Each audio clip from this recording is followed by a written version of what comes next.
आज हम यूज कर रहे हैं 4mm सनबोर्ड शीट जिसकी लेंथ है 16x12 इंच। देन हमें 10 सेंटीमीटर के 2 स्ट्राइप मार्क करने हैं जिनकी लेंथ सेम 16 इंच होगी।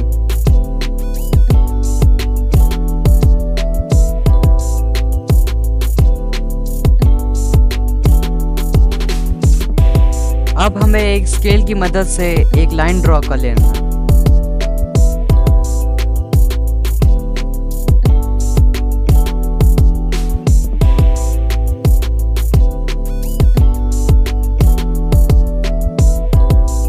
और लाइन ड्रॉ करने के बाद हमें इसे एक पेपर कटर से कट कर लेना है।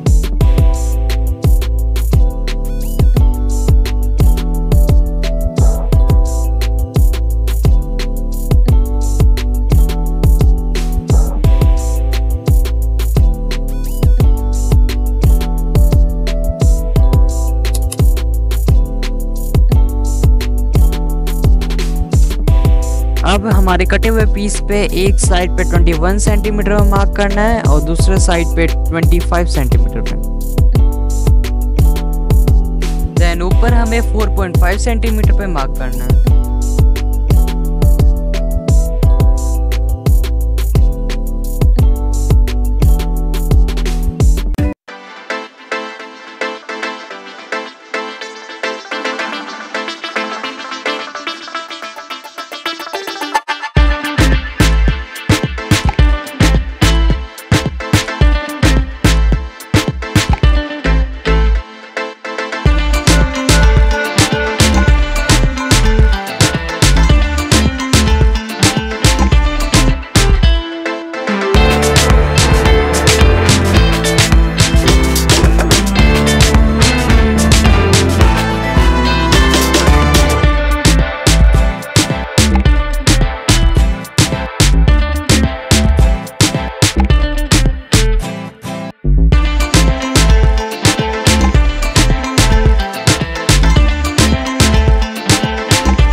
ऐसा ही सेम हमें 2 पीसेस कट कर लेने हैं और उन्हें सुपर ग्लू की मदद से बॉडी पे पेस्ट कर देना है।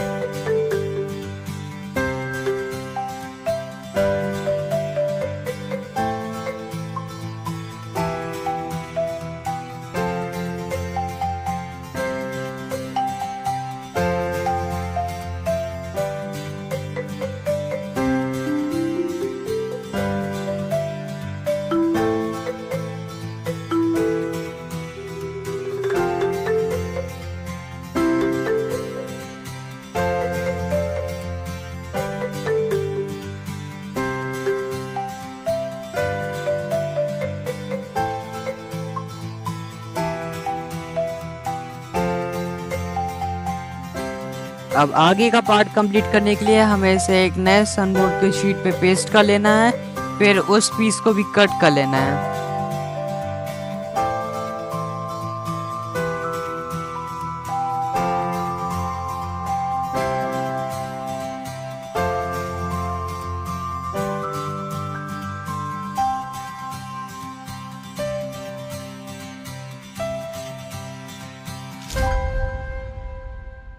अब इस कटे हुए पीस को हमें बीच से कट करना है, लेकिन हमें इसे पूरी तरीके से नहीं कट करना है, सिर्फ आधा ही कट करना है ताकि ये बेंड हो सके।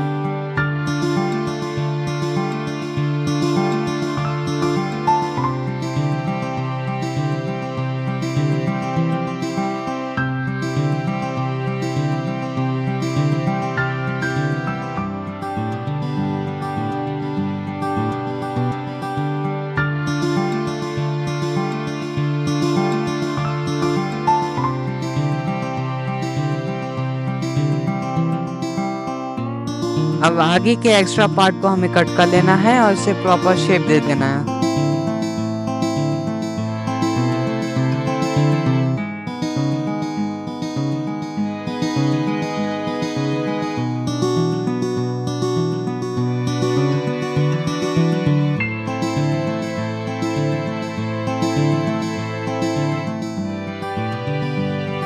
देन हमें एक नए स्टैंड बोर्ड के शीट पे 5-5 सेंटीमीटर के 2 स्ट्राइप्स और काट लेने हैं।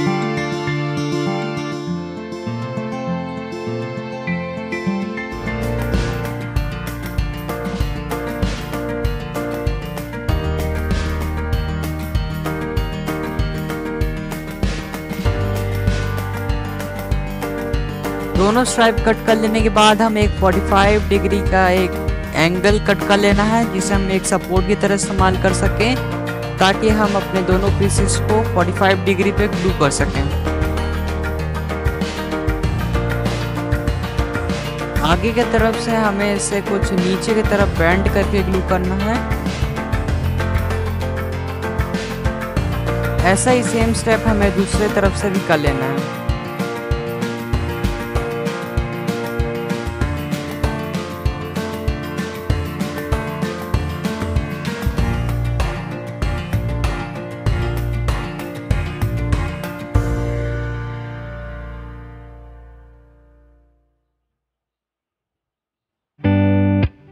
दोनों पीसेस को जोड़ने के बाद जो नीचे से एक्स्ट्रा पार्ट है उसे हमें कट करके स्मूथ कर लेना है सैंड पेपर की मदद से। देन हमें पीछे की तरफ एक 7.5 सेंटीमीटर के ऐसे पीसेस कट करके जोड़ लेने हैं।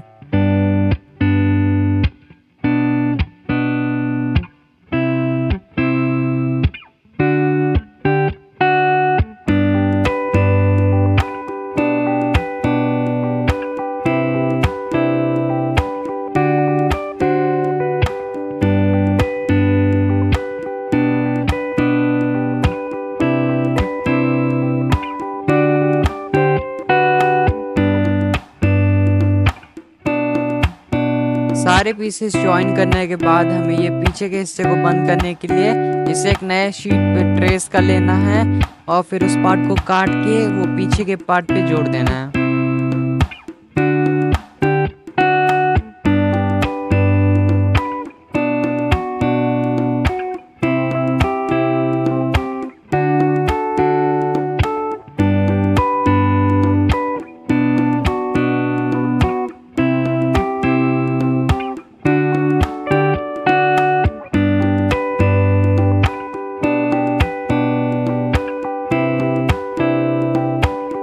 अब हमें एक पीस कट करके इसे ऊपर से भी ढक देना है, फिर उसमें हमें बीच में कुछ मार्किंग करके उसे कट करके बाहर निकाल लेना है।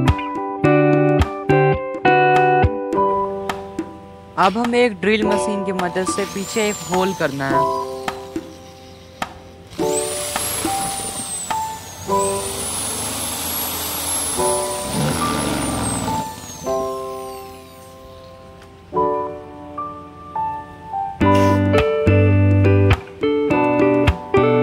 बोर्ड में मैं जो मोटर यूज कर रहा हूँ वो RS 385 12 वोल्ट DC मोटर है, जिसमें मैंने एक शार्प सोल्डर कर दिया है इसके लेंथ को बढ़ाने के लिए।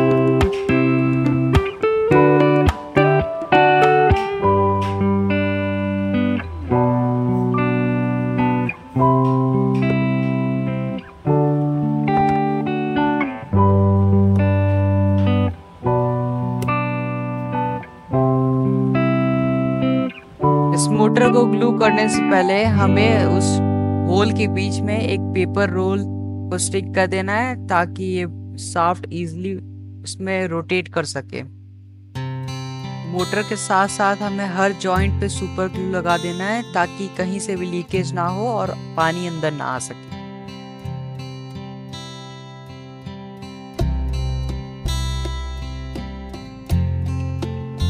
सारे साइड्स पे हमें ग्लू लगा देना है और हमें ऐसा 2 बार करना है, ताकि कहीं से भी लीकेज का कोई चांस ना हो। हमारा मेन बोर्ड तो तैयार है, लेकिन इसके ऊपर के पार्ट को अगर आप चाहे तो और डिज़ाइन कर सकते हैं। जैसा कि मैं करने जा रहा हूँ। नहीं तो अगर आपका मन तो आप इसे एक प्लेन डिज़ाइन करके सिंपल लुक भी दे सकते हैं।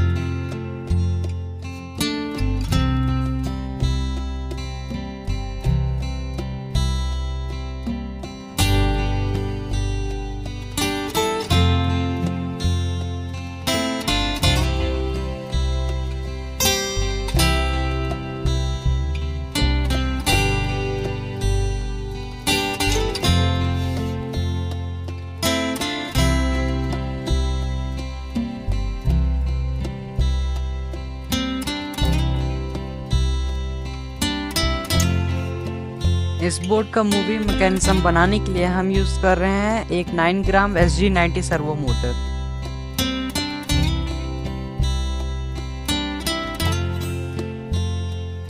इस सर्वो मोटर को हमें सुपर ग्लू की मदद से और हॉट ग्लू गन की मदद से इसे इस तरीके से यहाँ पे स्टिक कर देना है।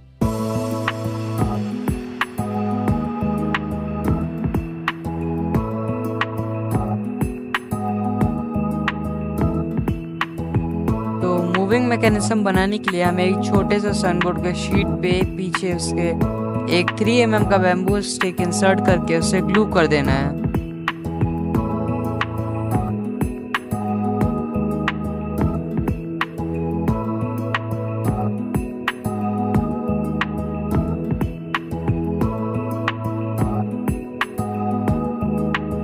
अब एक छोटे से सनबोर्ड के शीट पे एक होल कर देना है जिसे हम अपने बोर्ड के नीचे लगाएंगे।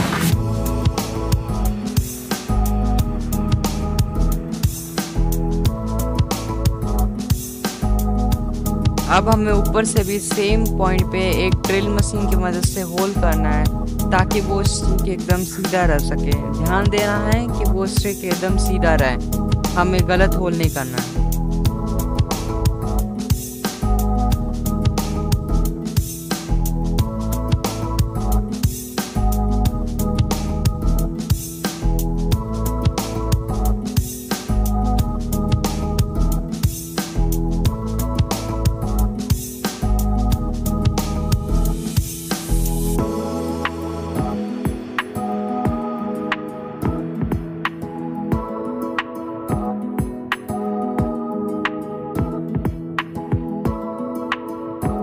हमें ये ध्यान देना है कि होल इतना बड़ा हो कि कम से कम ये स्टिक फ्रीली मूव कर सके। अगर ये स्टिक बीच में अटकेगा तो हमें मूव करने में मुश्किल होगी।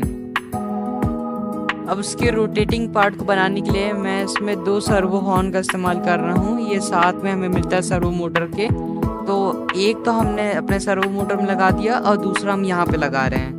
फिर इन दोनों के बीच में हम एक पतले तार को लगा देंगे जिससे ये मैकेनिज्म वर्क करेगा।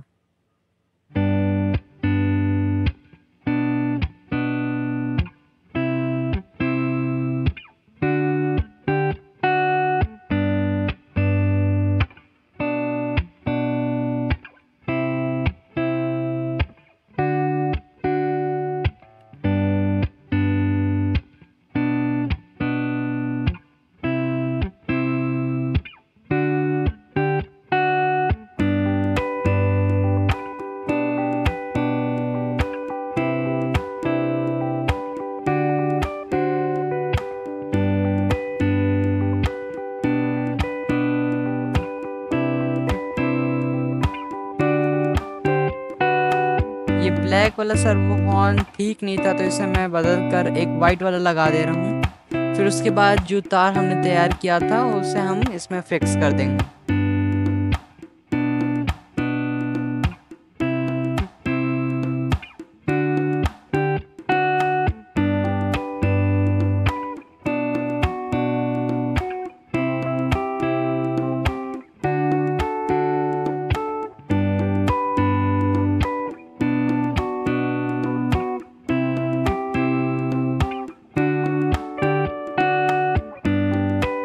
स्टील वायर को लगाने के बाद ये मैकेनिज्म काम तो कर रहा है, लेकिन एक तरफ दूसरे तरफ घुमाने पे ये अच्छे से नहीं घूम रहा है और अटक रहा है। तो इस प्रॉब्लम को सॉल्व करने के लिए हमें ऐसा करना होगा कि ये जो दोनों हॉर्न है ये बराबर एंगल पे हो, सेम एंगल पे हो, 180 डिग्री पे, तब ये मैकेनिज्म अच्छे से काम करेगा।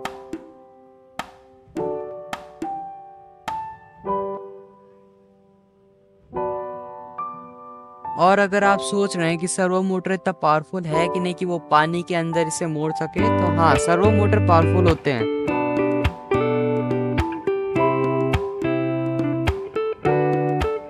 अब हम बॉडी की तरफ अपना काम बढ़ाते हैं और इसे ढककर इसे शेप देने का कोशिश करते हैं।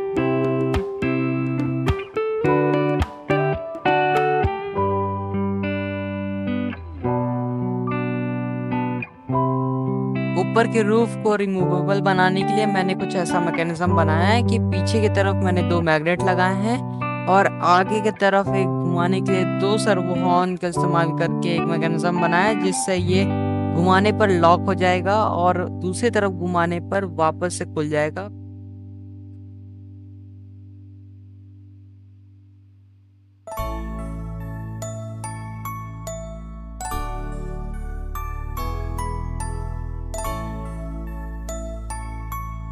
इसे लगाने के बाद जैसे ही हम इसे रोटेट करते हैं तो ये लॉक हो जाता है।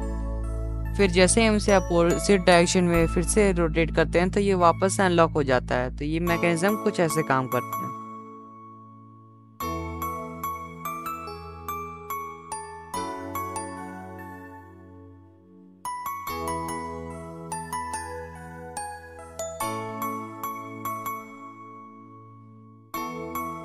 जैसा कि आप देख सकते हैं कि हमारा बोर्ड पूरा कंप्लीट ही हो चुका है, बस थोड़ा सा काम और बचा है इसके फिनिशिंग पे। तो इसे हम सबसे पहले तो पूरा सेलो टेप से कवर करेंगे, जिससे ये और भी ज़्यादा वाटरप्रूफ बन सके।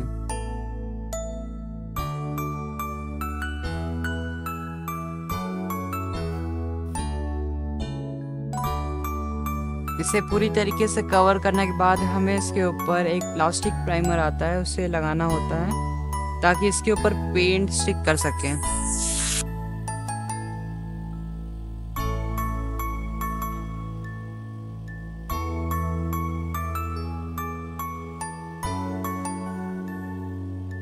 इस प्राइमर में हम थोड़ा थिनर मिलाने के बाद इसे अपने स्प्रे पेंट गन में डाल के इसे स्प्रे करेंगे।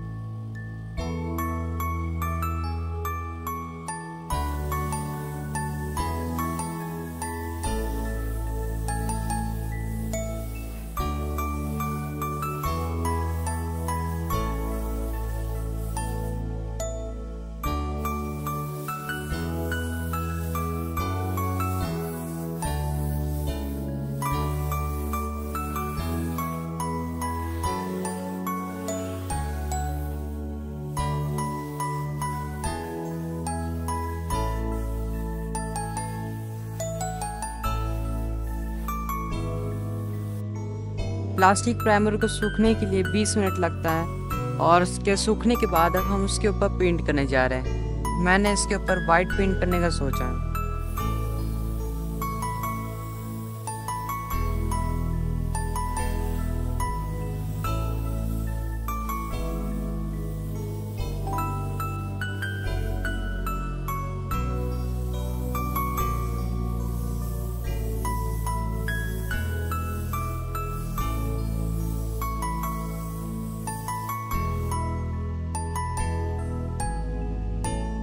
पेंट को सूखने के लिए करीब 5 से 6 घंटा लगता है और उसके सूख जाने के बाद तो कुछ ऐसा फिनिशिंग है।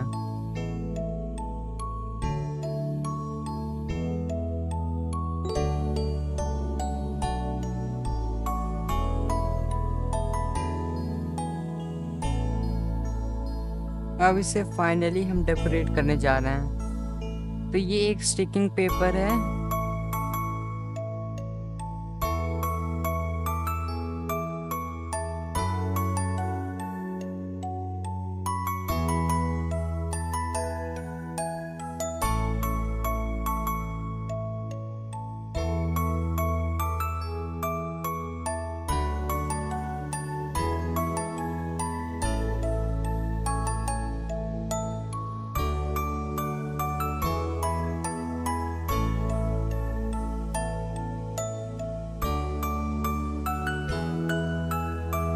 इस बोर्ड के ऊपर के फ्लोर को कलर करने के लिए मैं यूज कर रहा हूँ एक्रेलिक कलर, जो कि है ब्राउन कलर का।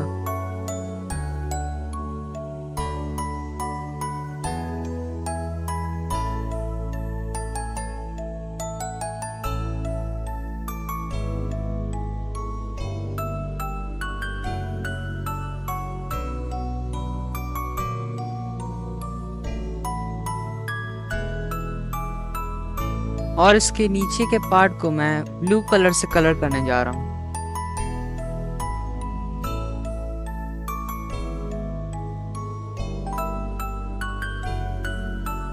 तो बोर्ड को पूरा सजाने के बाद ये है उसका फाइनल लुक।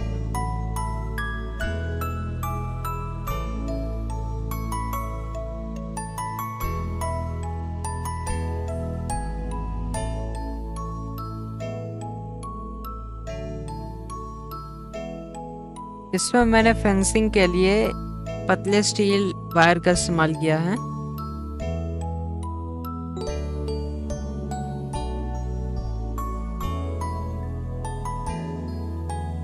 तो अब टाइम है इसमें इलेक्ट्रॉनिक फीड करने का। तो जो हमारा सबसे पहला पार्ट है वो है हमारा 20 एम्पियर का ESC। ये बाई डायरेक्शनल ESC है, इसका मतलब ये दोनों डायरेक्शन में चला सकता है मोटर को। और ये mainly RC boat and car बनाने में इस्तेमाल होता है। तो इसके साथ जो दो वायर है इसे हमें मोटर के दो वायर्स में कनेक्ट करने हैं। एंड देन उसके बाद हमें टेप की मदद से उन्हें सिक्योर कर लेना।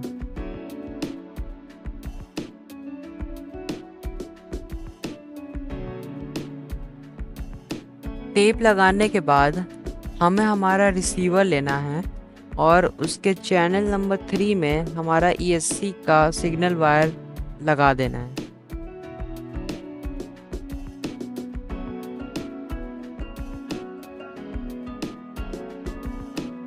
ESC का वायर लगाने के बाद अब हमें सर्वो मोटर का वायर चैनल नंबर 1 में लगाना है। ध्यान रहे कि आप सिग्नल का सिग्नल की तरफ लगा रहे हैं और नेगेटिव का नेगेटिव की तरफ। ये चीज़ रिसीवर में मेंशन होता है और इसमें चिंता करने वाली कोई बात नहीं है। और जो दो वायर आप देख रहे हैं उसे हमें अपने बैटरी से कनेक्ट करना है। तो मैं यूज़ कर रहा हूँ 11.1 वोल्ट का 3S लिपो बैटरी जो कि 2200 mAh का है। सो ये है मेरा ट्रांसमीटर जो कि है FlySky का FSI4X। ये सस्ता और बहुत ही अच्छा है। सो हमें बैटरी के साथ वायर कनेक्ट करते समय कुछ बात का ध्यान देना है कि जैसे कि थ्रॉटल स्टिक हमारा डाउन रहना चाहिए एकदम। और जैसे ही हमारा ESC कनेक्ट हो जाता है बैटरी से तो हम उसे बीच में करके कंपाइल कर लेंगे।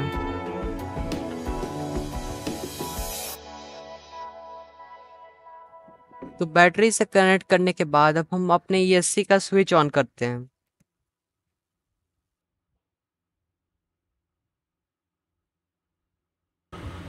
तो जैसे ही ESC ऑन होता है तो वो ऐसे बीप करता है और हम जैसे इसे बीच में करते हैं तो हमें 3 बीप सुनाई देता है। और अब हमारा ESC कैलिब्रेट हो चुका है हमारे ट्रांसमीटर से। तो जैसे ही हम अपना थ्रॉटल स्टिक को ऊपर की तरफ मूव करते हैं तो ये हमारा प्रोपेलर घूमता है।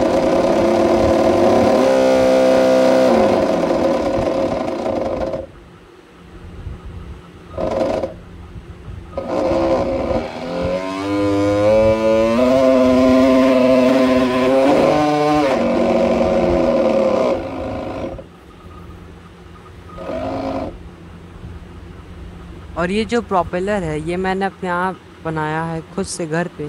अगर आप चाहें तो इसे मार्केट से भी खरीद सकते हैं। बाय लिंक मैं डिस्क्रिप्शन में दे दूँगा।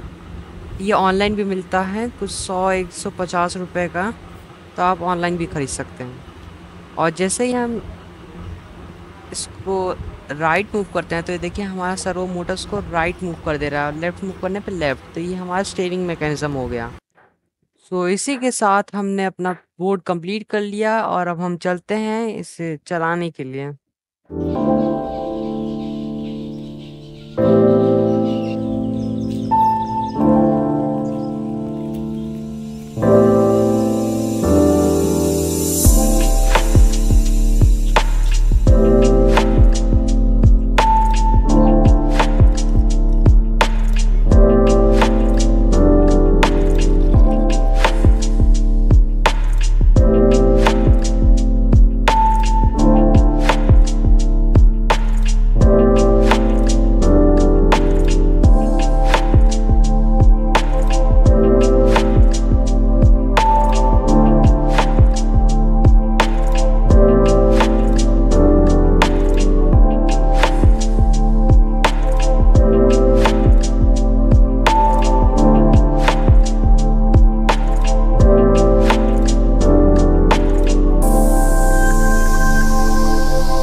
So yeah, that's all. Thanks for watching and don't forget to like, share and subscribe my channel. See you in the next one.